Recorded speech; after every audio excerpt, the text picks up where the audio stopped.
South ഇന്ത്യയിലെ ഏറ്റവും ഉയരം കൂടിയ രണ്ടാമത്തെ സ്ഥലമായ മീശപ്പുലിമല എന്ന സ്ഥലത്തെ പറ്റിയുള്ള വീഡിയോ ആണ് നമ്മളൊന്ന് ചെയ്യാൻ പോകുന്നത്. മീശപ്പുലിമലയിലേക്ക് എങ്ങനെ പോകാം, നമ്മൾ എവിടെ നിന്നാണ് യാത്ര തുടങ്ങേണ്ടത്, അത് എങ്ങനെയാണ് ബുക്ക് ചെയ്യേണ്ടത് എന്ന കാര്യങ്ങളൊക്കെ ഞാൻ വിശദമായി തന്നെ ഈ വീഡിയോയിൽ പറയാം. മൂന്നാറിൽ നിന്ന് മാട്ടുപ്പെട്ടി റൂട്ടിൽ ഏകദേശം ഒരു 2 കിലോമീറ്റർ കഴിയുമ്പോൾ KFDCയുടെ ഒരു ഓഫീസുണ്ട്.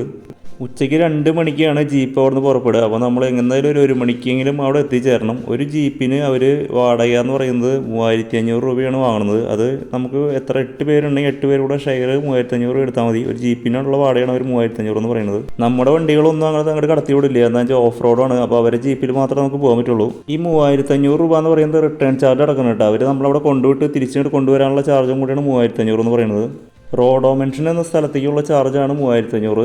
അതിന് മുന്നേ അവരെ ബേസ് ക്യാമ്പ് ഉണ്ട്, അവിടെ വരെയുള്ള ചാർജ് എത്രയാണെന്ന് വെച്ചാൽ കറക്റ്റ് അറിയില്ല, അതോടെ തന്നെ ചോദിക്കേണ്ടി വരും.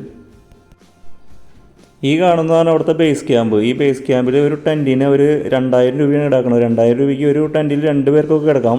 അപ്പോൾ ടെൻറ്റിൽ കിടക്കാൻ താല്പര്യമുള്ളവർക്കൊക്കെ ഈ ടെൻറ്റ് എടുത്തിട്ട് ഇവിടെ ബേസ് ക്യാമ്പിൽ തന്നെ കിടക്കുന്നതായിരിക്കും നല്ലത്. നമ്മുടെ റോഡോ മെൻഷനിൽ കാണുന്ന ഈ വീടാണ്. ഈ വീടിനാണ് 3000 രൂപ അവർ ചാർജ് ഈടാക്കുന്നത്. 3000 രൂപ പെർ ഹെഡാണ് കേട്ടോ. ഒരാൾക്ക് 3000 രൂപ കൊടുക്കണം. കുറേ പേർക്ക് താമസിക്കാനുള്ള സൗകര്യം ഉണ്ട് ഇവിടെ. ബ്രേക്ക്ഫാസ്റ്റ്, ലഞ്ച്, ഡിന്നർ ഇതൊക്കെ ഇതിൽ ഇൻക്ലൂഡഡ് ആണ് കേട്ടോ. ഈ കാണുന്ന ചെടിയുടെ പേര് റോഡോഡെൻഡ്രോഫ് എന്നാണ് കേട്ടോ.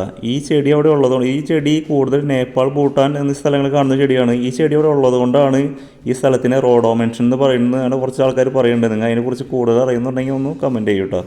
രാവിലെ 6 മണിക്ക് ബ്രേക്ക്ഫാസ്റ്റ് കഴിഞ്ഞ് സൺറൈസ് കാണാൻ കൊണ്ടുപോകും. ബ്രേക്ക്ഫാസ്റ്റ് എന്ന് പറയുന്നത് ബ്രെഡും കട്ടൻ ചായയാണ് തരുന്നത്. എന്ന് വെച്ചാൽ കുറേ നടക്കാനുള്ള കാരണം ഹെവി ഫുഡ് കഴിച്ച് കഴിഞ്ഞാൽ നടക്കാൻ ബുദ്ധിമുട്ടായിരിക്കും. മീശപ്പുലിമലയിലേക്കുള്ള കയറ്റത്തിനെ പറ്റി ഞാൻ കൂടുതലായിട്ടൊന്നും പറയണില്ല. അതുകൊണ്ട് നമ്മൾ ബ്രേക്ക്ഫാസ്റ്റൊക്കെ ഒന്ന് ലൈറ്റായിട്ട് കഴിച്ചിട്ടേ പോകാൻ പറ്റുള്ളൂ. കൂടുതലായിട്ട് നമുക്ക് വല്ലതും കഴിക്കുന്നുണ്ടെങ്കിൽ നമ്മൾ വേറെ എന്തെങ്കിലും കയ്യിൽ വല്ല നട്ട്സോ വല്ലതൊക്കെ കരുതിയിരിക്കണം.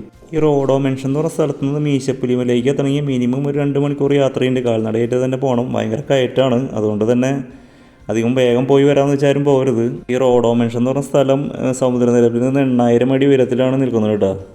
ഈ കാണുന്നത് മാജിക് മഷ്റൂം എന്ന് പറഞ്ഞ സാധനമാണ്. പോണ വഴിക്ക് കാണുന്നതാണ്. എല്ലാവരും അതിനൊക്കെ കണ്ടപ്പോൾ എന്തോ ഫോട്ടോ ഒക്കെ എടുത്തുകൊണ്ട് പോകുന്നുണ്ട്. അവിടെ മാത്രം കാണുന്ന ഒരു സാധനമാണെന്ന് തോന്നുന്നു. ഈ കാണുന്നതൊക്കെ മീശപ്പുലിമലയിൽ മുകളിൽ എത്തിയിട്ടുള്ള കാഴ്ചകളാണ്. മേഘങ്ങൾക്ക് മുകളിലായിട്ടാണ് നമ്മൾ നിൽക്കുന്നത്. അപ്പോൾ ഇതിനെക്കുറിച്ചുള്ള കാഴ്ചകളെ പറ്റി നിങ്ങൾ കൂടുതൽ വിവരിക്കുന്നില്ല. അപ്പോൾ നിങ്ങൾ അതിനെ കണ്ടു നോക്കിയിട്ട് പറയൂ. അവിടെ പോയിട്ടുള്ളവരൊക്കെ ഇതിനെക്കുറിച്ച് കൂടുതൽ അറിയാവുന്നവരൊക്കെ ഇതിനെക്കുറിച്ച് ഒന്ന് കമൻറ്റ് ചെയ്യട്ടോ. അതിനു മുൻപായിട്ട് നമ്മുടെ ചാനൽ സബ്സ്ക്രൈബ് ചെയ്യാത്തവരൊന്ന് സബ്സ്ക്രൈബ് ചെയ്യട്ടോ.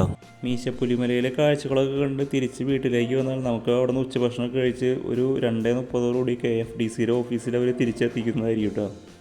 സമുദ്രനിരപ്പിൽ നിന്നും 10000 അടി ഉയരത്തിൽ നിൽക്കുന്ന സൗത്ത് ഇന്ത്യയിലെ തന്നെ 2ാമത്തെ വലിയ സ്ഥലമാണ് മീശപ്പുലിമല.